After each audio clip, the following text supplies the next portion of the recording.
Imagine you are in a packed elevator on a hot day heading to an important meeting.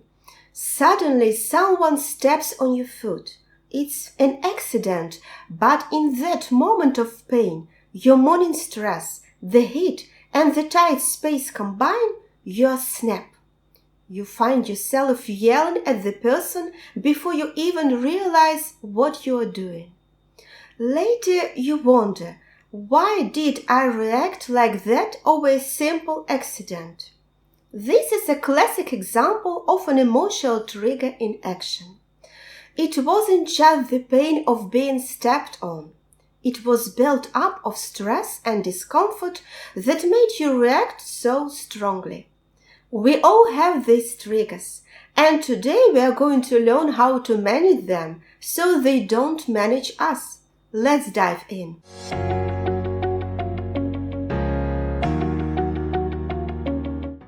So, what exactly are emotional triggers? They're those sneaky little things that set off intense emotional reactions. It could be something someone says, a particular situation, or even a memory. For example, criticism can be a huge trigger for many people. Or maybe it's a reminder of a past experience that still affects you. Let's talk about some common emotional triggers. Criticism, rejection, reminders of past trauma are just a few examples. Everyone's triggers are different, so it's important to recognize what especially affects you. Now, let's get into managing those triggers. First things first, you need to identify what triggers you. It could be a specific person, a topic of conversation, a particular time of a day. Anything really. Imagine you are at a coffee shop, eager for a quiet moment alone, but the noise around you just keeps building up. This might seem trivial, but for many of us, unmet needs like peace and quiet can trigger a flood of emotions. Everyone has a few core needs that, when not met, deeply affect us. Think of your own triggers. Maybe it's when you feel undervalued at work, or perhaps it's when your need for independence isn't respected. Identifying these needs isn't about placing blame, but understanding our reactions. We all have them. Acceptance, control, fairness, love, or maybe just the simple need for fun. Recognizing which ones affect you the most can be eye-opening. Keep a journal, note when you feel upset, and look for patterns. Once you know your triggers, it's crucial to understand the feelings they provoke.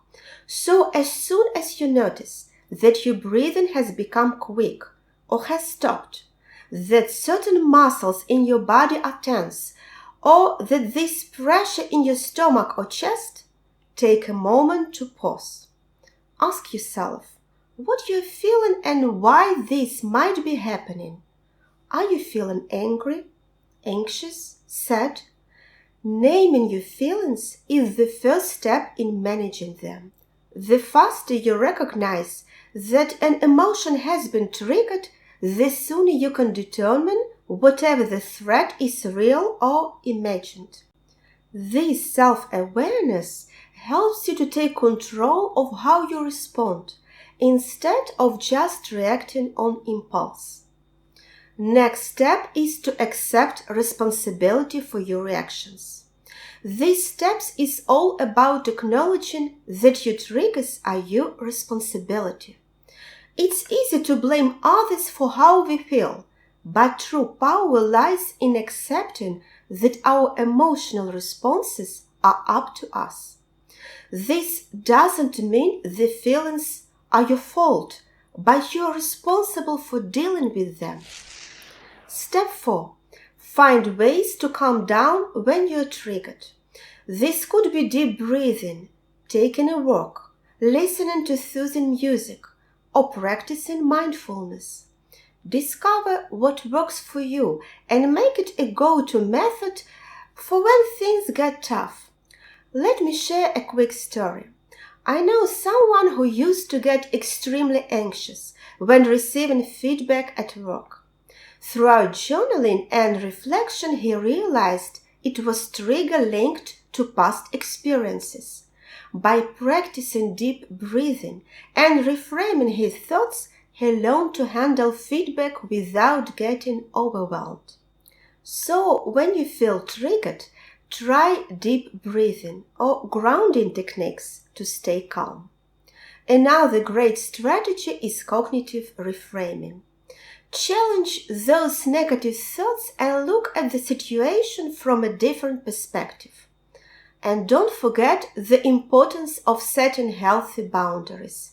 Protect your emotional space.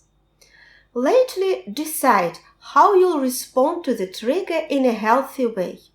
This is where you hit pause and think, what's really going on here? This is the moment you decide not just how to react, but how you want to feel. Ask yourself, is what I'm upset about really that critical? Is the other person genuinely blocking my needs, or am I taking this too personally? It's your chance to either speak up and ask for what you need, let go if it's something trivial, or find another way to fulfill your need. The key is to make a conscious choice about how to act, rather than letting your emotions decide for you. After you've decided how to handle a situation, the next move is to align your emotions with your decision. Here is a quick way to shift into the right emotional gear. Relax. Take a slow, deep breath to ease the tension. Detach. Clear your mind to make space for clarity. Center. Focus inward right below your navel to find your balance. Focus. Choose a keyword that reflects your desired state, like calm or resolute. Let this word guide your feelings. This isn't about ignoring your feelings, but rather directing them in a new way. Think of it as taking control of the steering wheel to get yourself back on the right path. Managing emotional triggers isn't easy, but with practice it can definitely be done. Practice these strategies and you'll see a difference. And if you find this video helpful, give it a thumbs up and don't forget to subscribe for more tips on mental well-being. Check out other videos on meditation, hypnosis and breathing exercises for even more ways to enhance your life. Thanks for tuning in. Try these tips out and let me know how it goes. Take care and I see you next time.